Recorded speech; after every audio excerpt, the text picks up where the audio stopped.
Well, here we are in the room, I think, that's designed by Robert Adam, a great Scottish architect. Yes. He's responsible for Kenwood House, among other places. Ah. Now, where's the switch for this thing? There we are, thanks. Okay, well, what we've got here is a chart for here and now. This is a map of the cosmos with London in the very centre. So everything above this line is the sky we can see, and everything below the line is the sky we can't see. You'll recognise the moon down here, and that dot surrounded by a circle is the sun. So at dawn today you would find the sun here on the chart, and then in a few hours' time you'll find it over here on the west. This is the east, this is the west. This is the sky up here. In a few hours' time the moon will come round here and come up into the sky. So the rest of the peculiar glyphs there represent the different planets from the moon outwards, Mercury, Venus, Mars and so on. For the sake of astrology we include the sun and the moon as part of the planets, astrological planets. So that's what it is. It's a very simple thing. It's a map of the sky. Right, thank you. And the reason you can put it like that is that all the planets are roughly in the ecliptic. They're all roughly in the plane. Yes. They don't go up and down. So it's a three-dimensional reality squeezed into two dimensions. Right. And the planets are going round this way, but the whole wheel is turning round that way, because the planets go round the sun, as we know, and the Earth turns once every 24 hours. So there's two contrary motions in the chart. Right. And what's the meaning of star signs? What's the division of people up into 12 star signs? What does that Well, when you put up a chart, you're not dividing anybody into anything. You're presenting a complete picture. If that were a chart of a person, a baby who'd just been born at 4 o'clock this afternoon, that would be their blueprint, if you like. That would be their starting point. That would be the chart which you looked at to get a few clues about their temperament, and which you referred to if you wanted to know what kind of astrological weather was in store for them. But when you do a daily, well, not a daily, a weekly column, Yes. where you do segregate people into 12 categories, Yes. I just trying to get a feel where that fits on the chart. Okay, well these things here are the actual, that's the zodiac, that's the backdrop of stars, fixed stars, against which the planets revolve. So the zodiac is a projection onto the sky that we find behind the ecliptic. Right.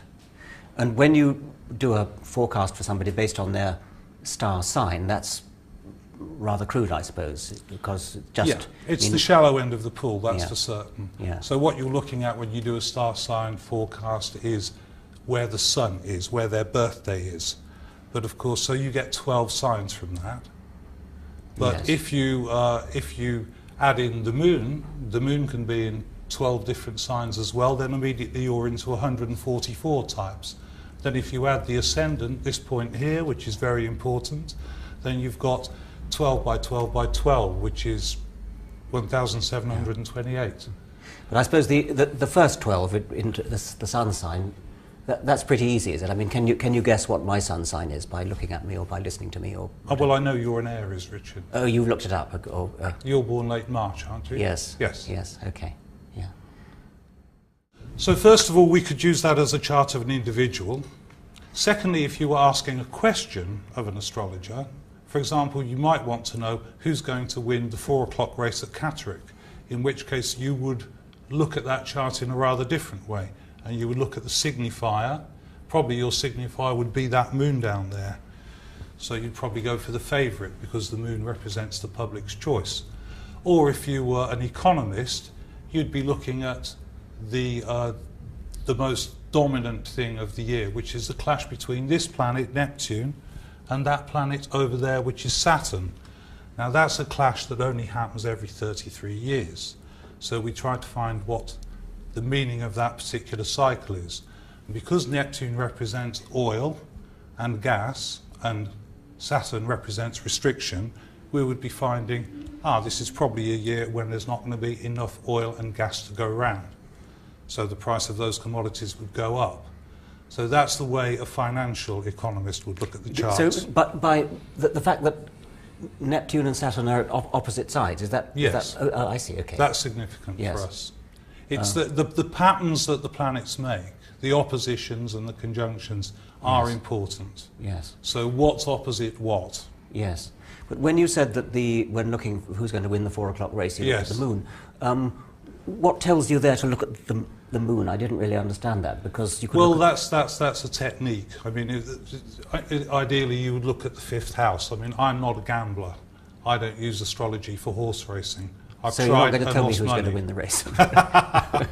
You'd look for a horse that had something to do with Taurus, probably. So a horse with a name that was redolent. Okay. So that's just an example. I don't, Yes. I'm just pointing the different ways astrologers use the chart. You could ask a question. You could say, who has stolen my money? And an astrologer would go, well, here's the chart for the time you asked the question, and would read it off using their particular techniques. Read it off as though, you mean they get it right? Well, they should get it right, shouldn't they? I mean, do you believe that? I can't do that, but No. I know people who can. I see. Okay. Which planets would be strongest in that chart? The moon would be strong because it's in a sign where it likes to be. Oh, okay, you didn't say that. All Yeah. right. So what sign is it in there? It's in Taurus. The moon likes to be in Taurus, so Yes. when the moon's in Taurus, you take note of the moon. The moon would be a stronger planet. It Yes. would have more dignity. It depends entirely what question you are asking of the chart, you see. Certain planets have more strength, quote unquote, if they are in a particular sign. And that varies from day to day as they move from one sign to another. It does. And if I was doing a horoscope, and if I was writing a forecast for Aries, for example, and here's Aries here, this little ram's horn here. So I'd be thinking, well, what's going on with them? Well, opposite Aries at here is 2 degrees of Libra is Mars. So you think, well, Aries are going to have Mars opposite them this week. So the chances are they will encounter somebody with whom they're going to have some kind of dispute. They're going to be encountering people who are probably hostile to their views, or somebody who winds them up. So you might like to interpret it that way. Okay. And similarly, if what's another sign? What about that? This? Yes, that one there. That's Aquarius. Aquarius, and that's opposite Leo. Leo. So what would you read from that? Well, Saturn is in Leo all year, so Aquarians are not going to have the easiest ride of their lives. Right. Saturn's a very strong signifier. Signifier of things not being easy. Of difficulty, Yes. Okay. of paucity, hard work, and dealing with property, all the things that Saturn governs. So we're ascribing to each of those planets a different function, a different archetype. Yes. Okay. Thank you. Are you the Observer's first astrology correspondent? Yes, I think so. And how long ago did they start? About 10 years ago. About 10 years.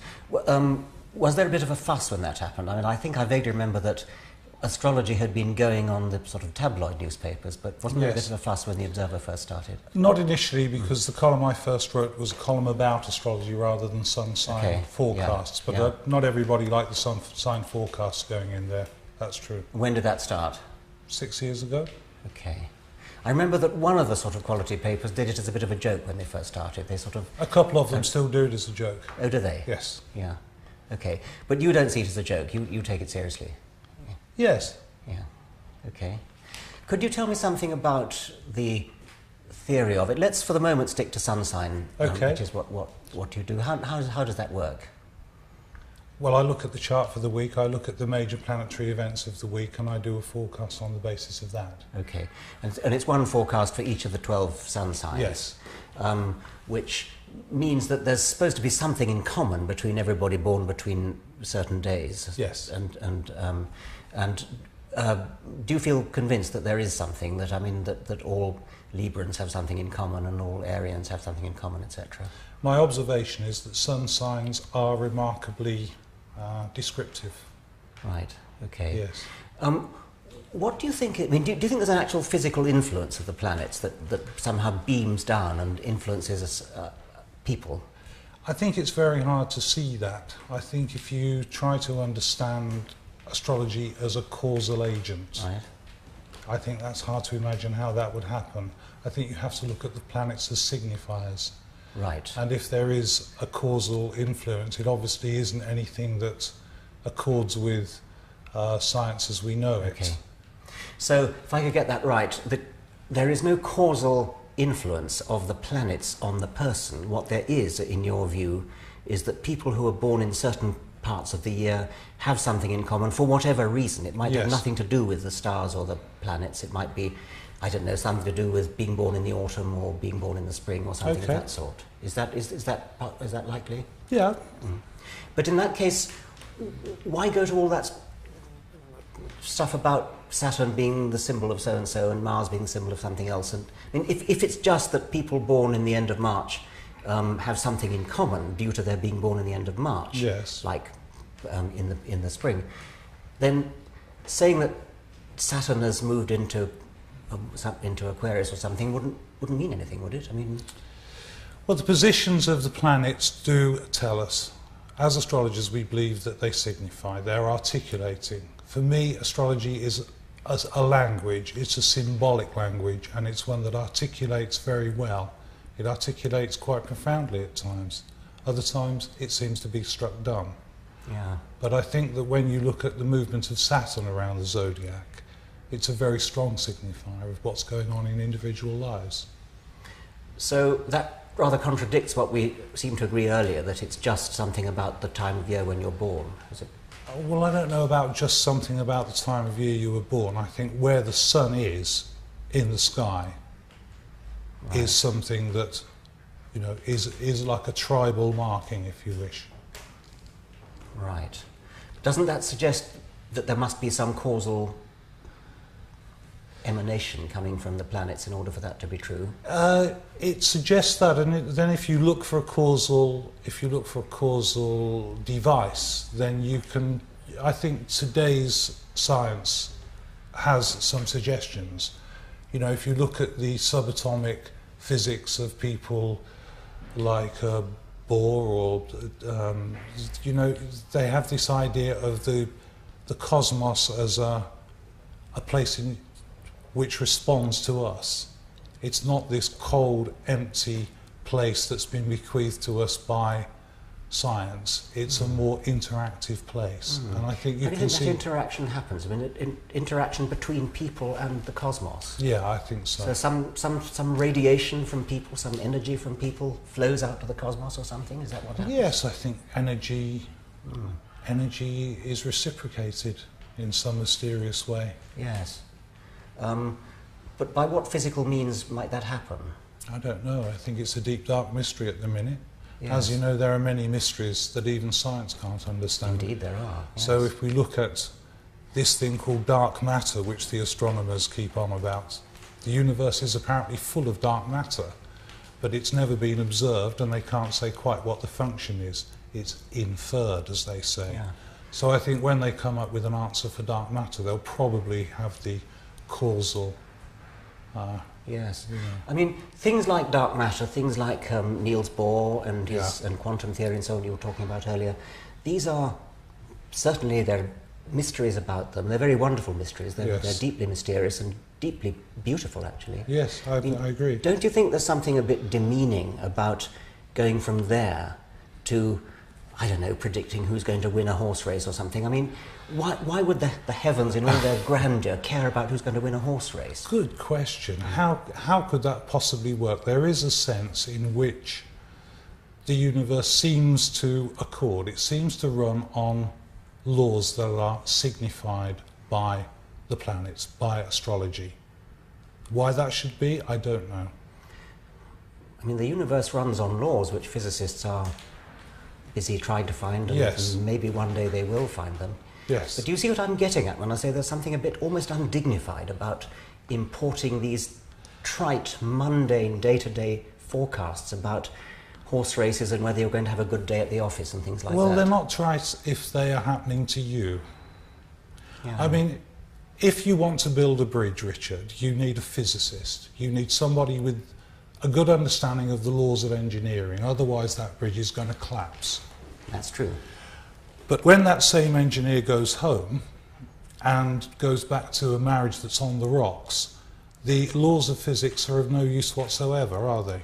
You're then into a different paradigm, an irrational paradigm, because love, which allegedly makes the world go round, you may think otherwise, is not a rational thing. It's an irrational thing. It is.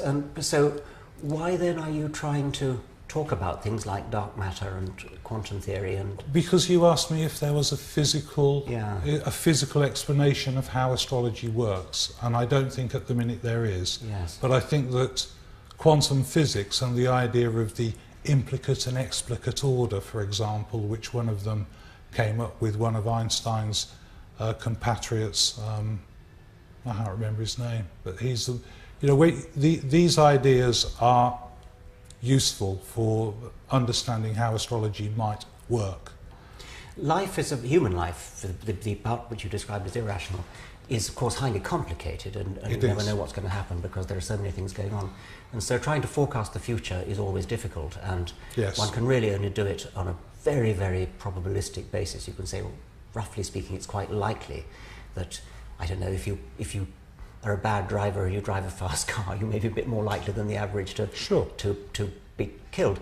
But you're trying to use principles, arcane principles going back a very long way, to make that kind of forecast. And it makes me feel that since life is so unpredictable, and people are gullible, people are quite ready to be fooled, almost anything which is a randomizing device, whether it's tarot cards or whether it's throwing a dice or whether it's tea leaves or whether it's looking at complicated interactions between planets and constellations, almost anything would do to produce the kind of randomizing effect which is going to fool people.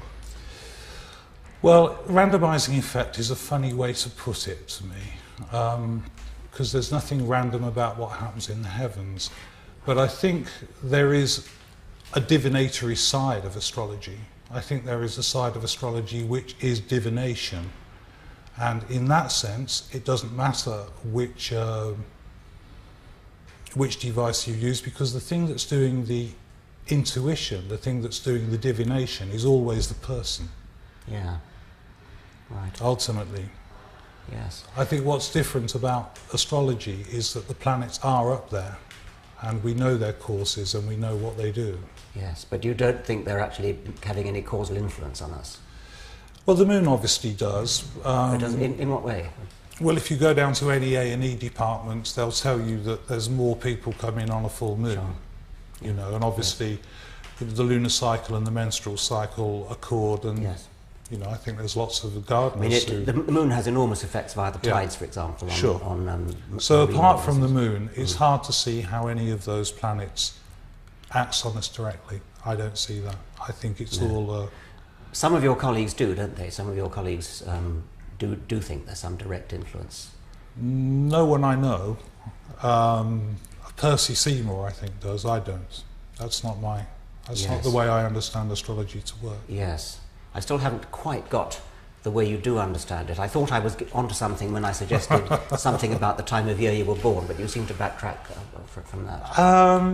The time of year you were born, well, that's marked off by the sun, isn't it? I mean, when we're looking at a horoscope, when we're looking at a map of the heavens, the sun is only one factor. Yeah. You know, there's lots of factors. The moon is also a very important signifier, as is the ascendant. There was a joke, a cartoon, which I saw a couple of years ago, where there was a newsreader saying, in a remarkable triumph for the science of astrology, everybody born under the sign of Taurus was today run over by an egg lorry.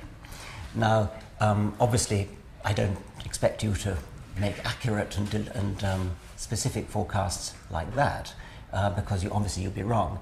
But what does strike me when reading sun sign forecasts is how very bland they are, how very general. Yeah. They sort of have the feel that somebody's going to find something in everything you say.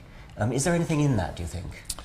I think what you're doing when you write a sun sign forecast is you're providing a moment when people think about their lives in a more contemplative way. And you're using whatever signifiers you can to give them some information. And I think inevitably there's an element of a riddle about it.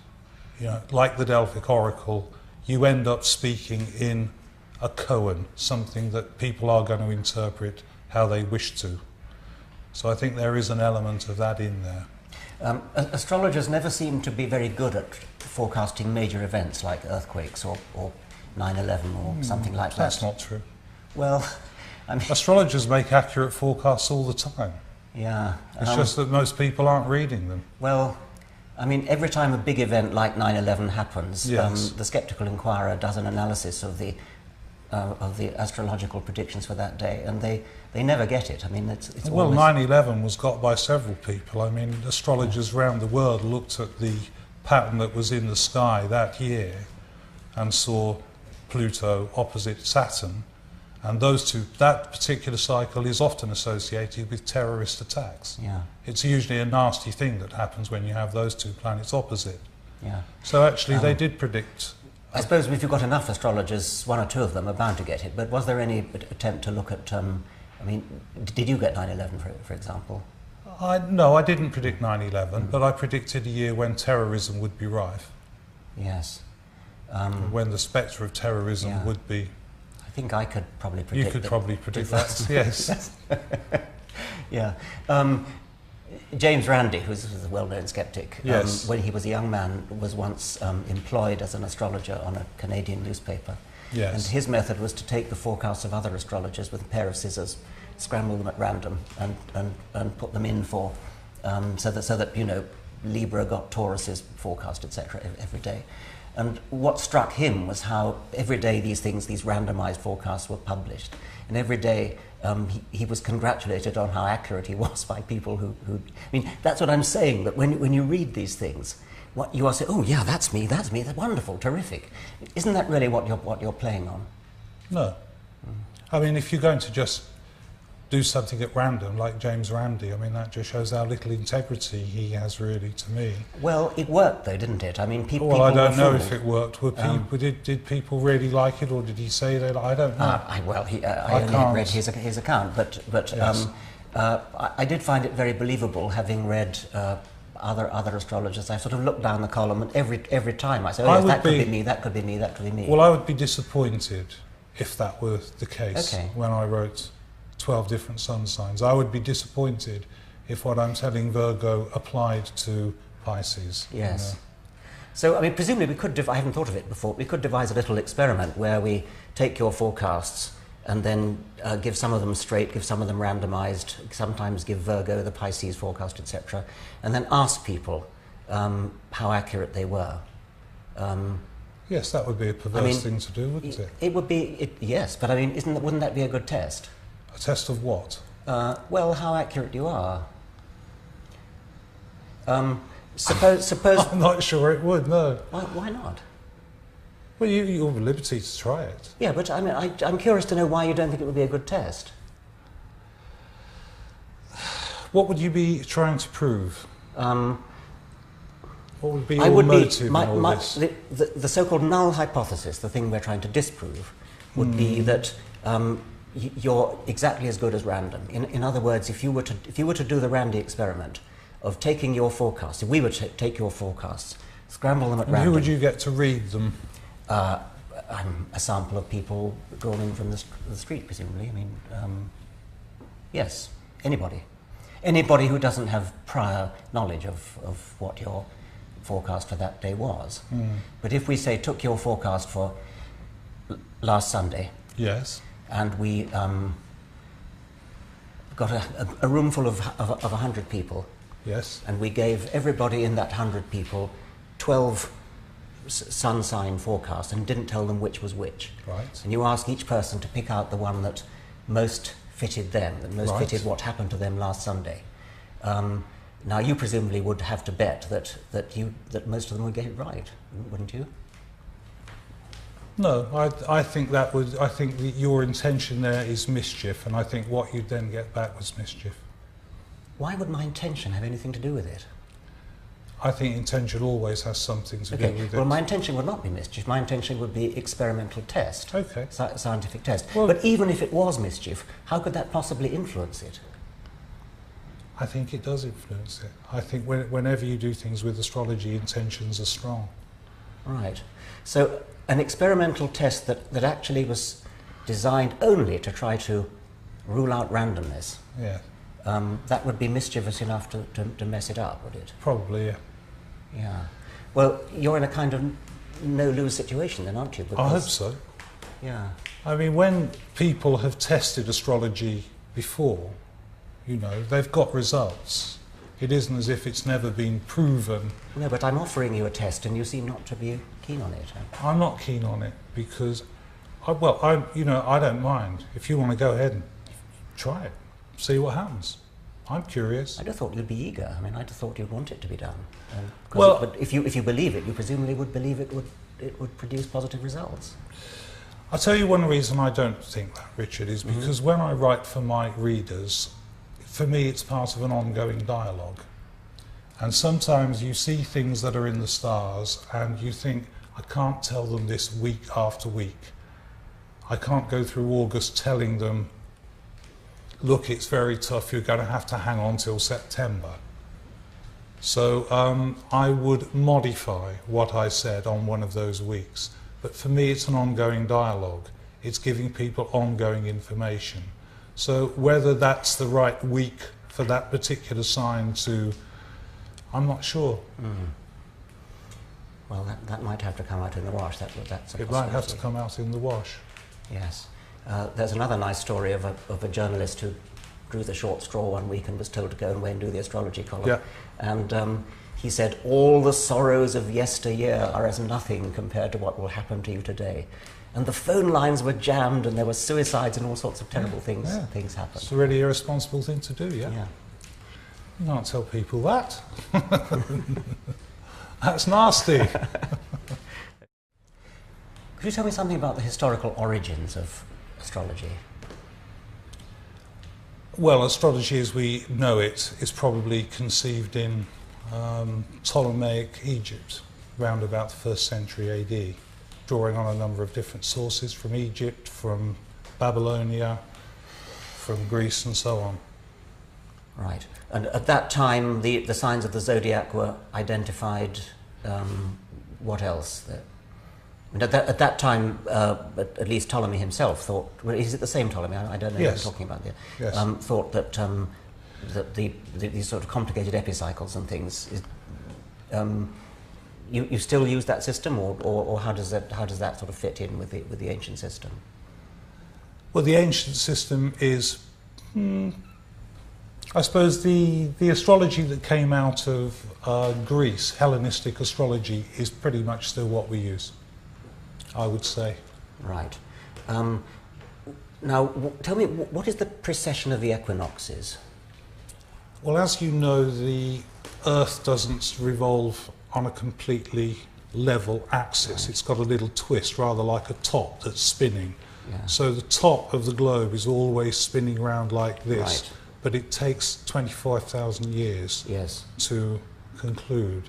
So as a result, every 72 years, the zodiac goes backwards 1 degree. Right.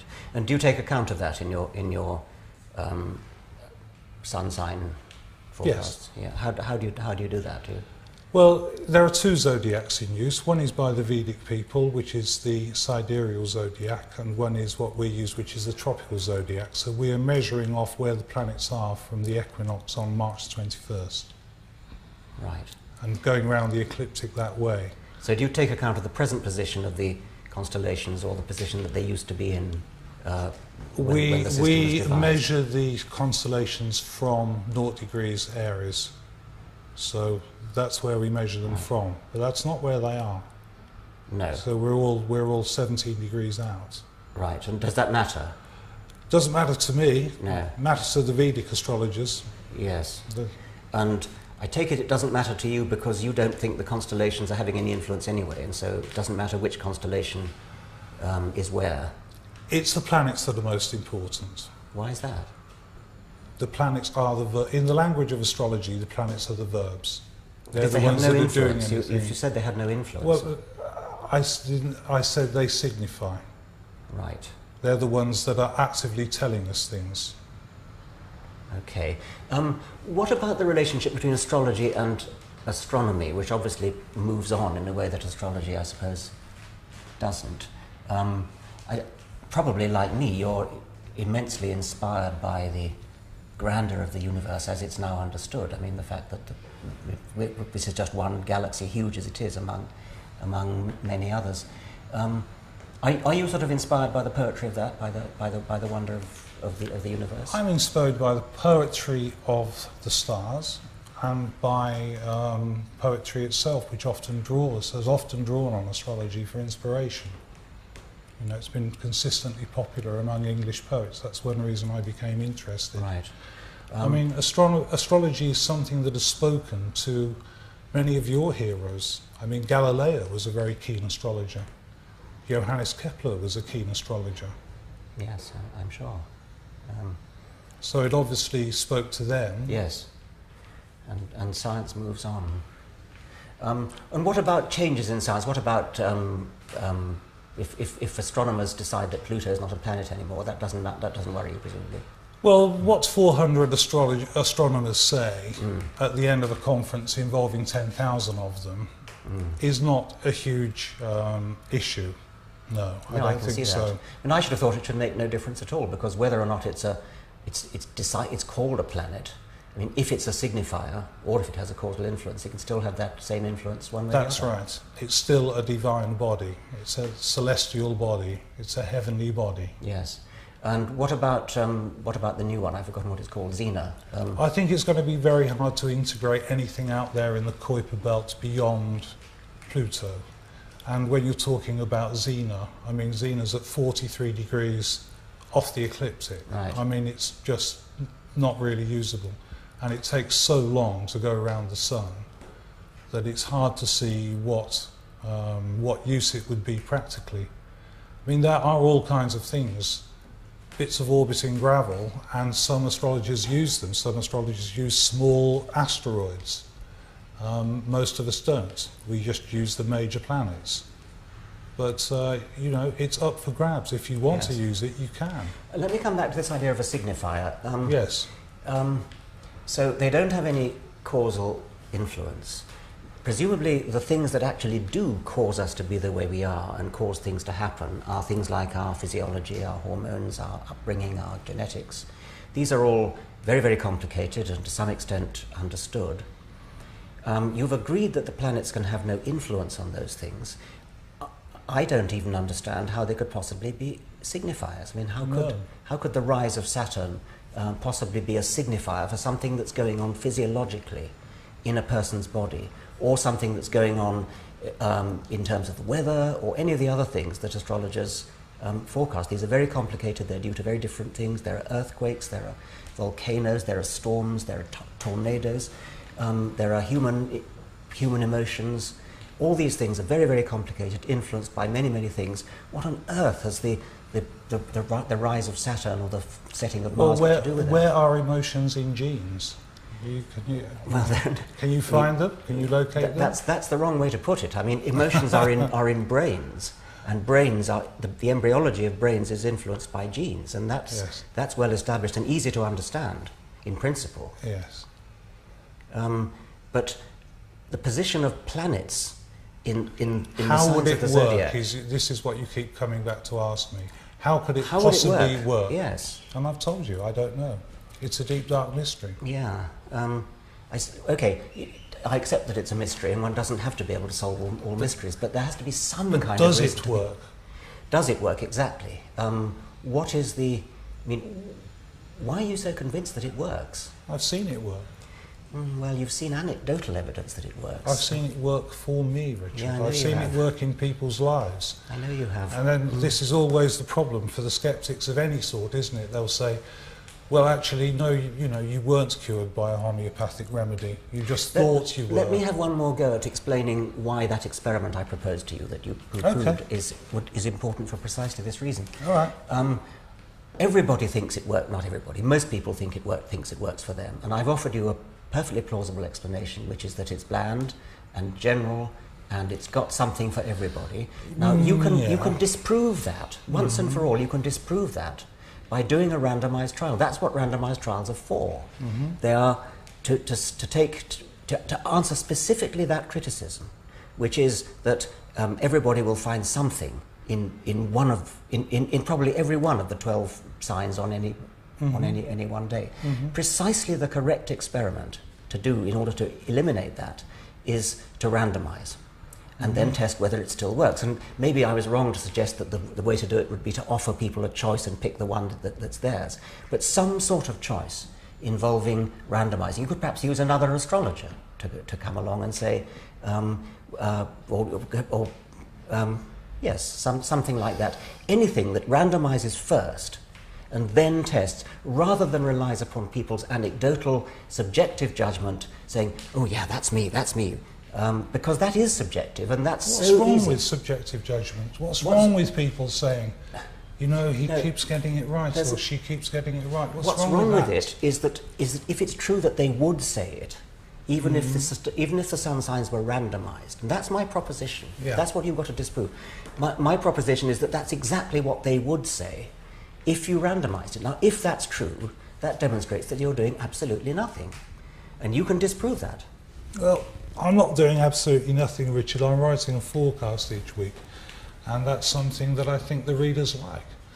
I've explained a possible hypothesis for why they like it, and the hypothesis is that they would like it. Is that it's meaningless? Yes. Yeah. Well, obviously, I'm not going to agree that it is meaningless. No, you're not. I'm not expecting you to agree. But you could disprove what I'm saying with a simple I don't know if experiment. I can. I don't think I can disprove what you're saying to your satisfaction. You could if you did that experiment. Well, feel free. Yeah, but you're not interested, are you? Really. No. Suppose I did it and showed that you really were onto something. What about then? Be nice, wouldn't it? I'd have thought you'd be eager. I mean, I'd have thought you'd really... See, the fact that you're not makes me think you don't really, in your heart of hearts, believe it. I don't think you really are prepared to put your reputation on the line.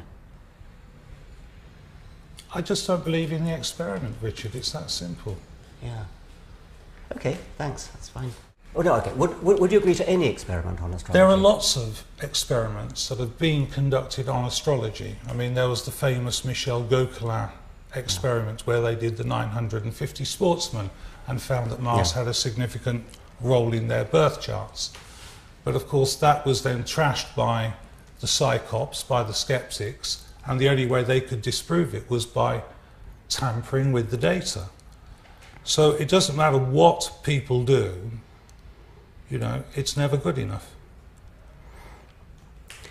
Well, in the Gauquelin experiment, as I remember it, it was compatible with something about the month you were born rather than anything to do with... No, it was the position of Mars in the individual horoscope. So it was all based on timed horoscopes. Yes, okay. And what was the end result of that? I mean, what was the upshot of the Gauquelin controversy? Because I've forgotten what the details were now. Well, the upshot of it was that the psychops tried to rubbish it, and then the whole thing got lost in the miasma of counter-accusation, and one or two of the physicists involved resigned in disgust and said, look, you can't fiddle data, that's not on. Right. Well, Richard, you have this thing you've invented called memes, which, if I understand it correctly, is a kind of cultural gene. Yeah. Well, one would have to say that the astrology meme has been extraordinarily successful it's evolved, it's multiplied, it's spread.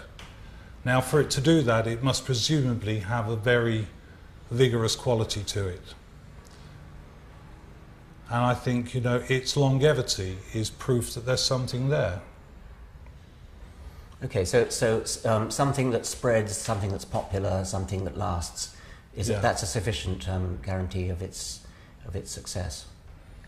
Well, that's one way of measuring success. I mean, another way of measuring success is to ask if it's true, and it's not difficult to do that actually. I mean, I offered you a very simple experiment. I want to do much simpler ones than that. But sheer popularity poll success, no question. Actually, it is a recent revival, isn't it? It hasn't been. I mean, sun sign astrology has been revived relatively recently.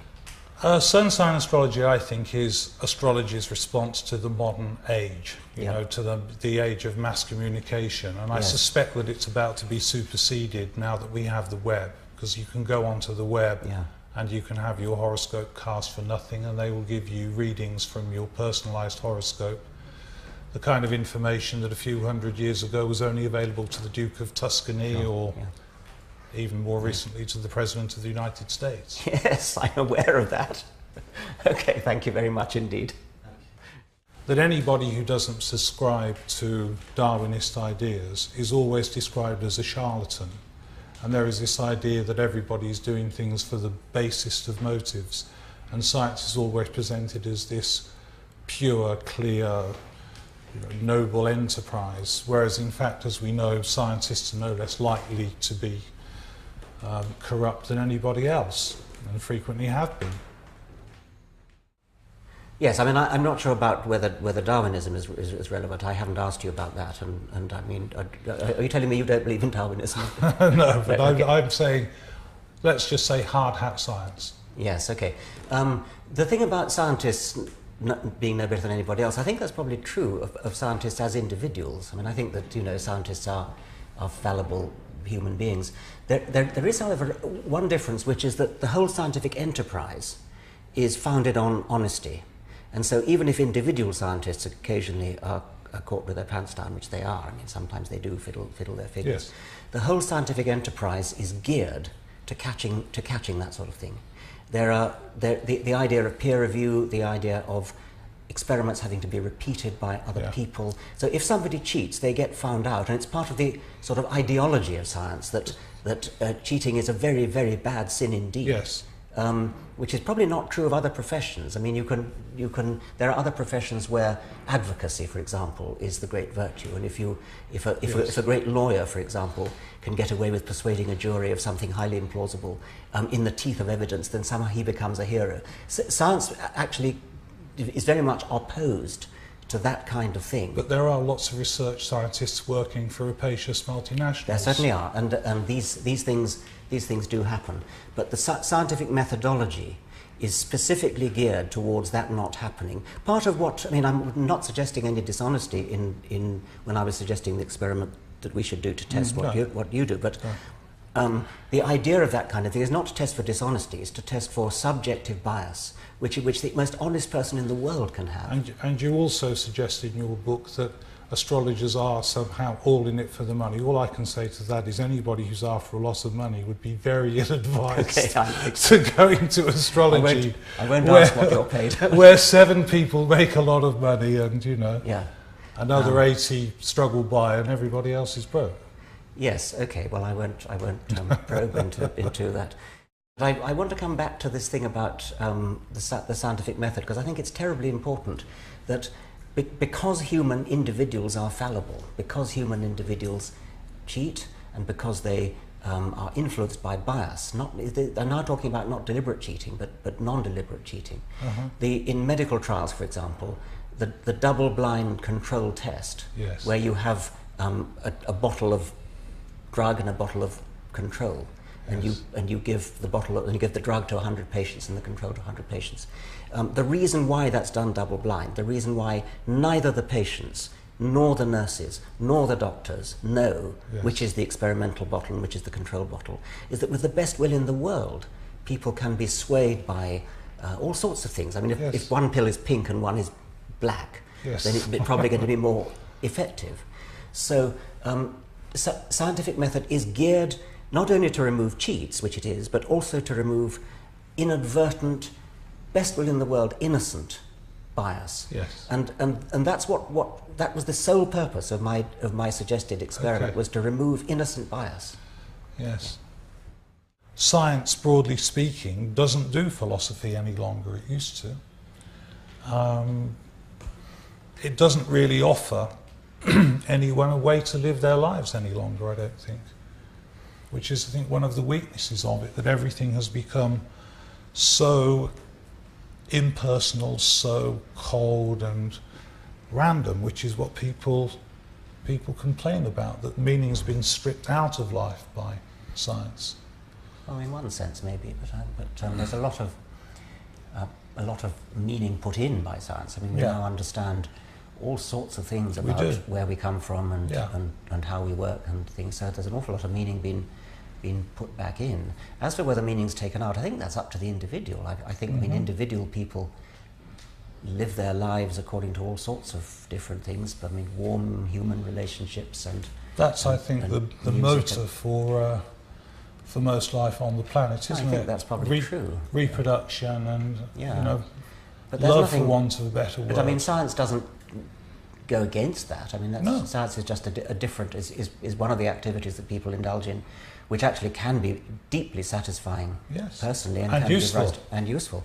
And it can give rise to all sorts of personal relationships between scientists collaborating and things. It's a human enterprise like any other, but it has the additional benefit of teaching us something about the universe and the world and ourselves, which we wouldn't otherwise have known. And before science came along, we got positively wrong. And so I don't think you can, as it were, blame science for a lack of meaning or a lack of sensitivity or personal fulfillment or anything like that. It's actually rather the reverse, I think. Is astrology a faith-based system, or have you had your doubts? Astrology is a philosophical system. Is it faith-based? Well, being old, it probably has belief in a higher power of some sort, yes. It leans toward the divine and the sacred, words which I know you don't like very much. But, well, you haven't used them at all during our discussion, so I don't see this relevant, really. I think someone said, O'Neill, you're a very sceptical kind of astrologer. And I think that's a fair comment, because I think, it's one among many factors to me. It's a clue. But I don't adhere to the atheist point of view, the scientific point of view, that it's all random, it's all meaningless, there's no real purpose, it's all been a big accident how we've arrived here. I couldn't think that. No, I don't either. And nor do most people. No. Most people have a belief in, emotion, intuition, the irrational side of life, if you want. Well, it's okay if you admit that. Yeah.